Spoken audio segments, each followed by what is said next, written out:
ఒక్క నిమిషం కనుక ఖాళీ దొరికిందనుకోండి ఇతరమైనటువంటి వ్యాపకాల గురించే మాట్లాడుతూ ఉంటాం అన్నమాట. ఇద్దరు కలిస్తే మూడో వ్యక్తి మీద నేరాలు, అర్థమైందా? లేకపోతే సినిమాలు, రాజకీయాలు, టీవీ సీరియళ్ళు, ఇవన్నీ పోగేసుకుంటాం అన్నమాట. నిజంగా అక్కడ పనే ఉండదు, వాటి గురించి మాట్లాడాల్సినంత అవసరం కూడా ఉండదు. ఎవరి దారిని వారు కూర్చొని నారాయణాయ నారాయణాయ అనుకుంటూ ఉంటే ఎవరితోనూ దెబ్బలాటలు రావు. మనస్సు నిర్మలంగా ఉంటుంది. దేని మీదకి కూడా మనస్సు వెళ్ళకుండా, ఏ కోరిక మీద అభిలాష అనేటువంటిది లేకుండా ఉంటుంది. కానీ అలా చేయగలమా? చేయలేం కదా.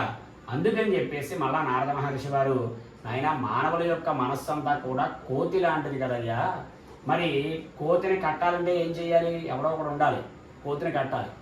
అందుకని చెప్పేసి కోతి ఓ చోట ఎప్పుడు స్థిరంగా ఉండదు. కష్టములన్నీ కూడా తీరుస్తాను, సమస్త కోరికలన్నీ కూడా తీరుస్తాను. ఆఖరిలో ప్రతి నెల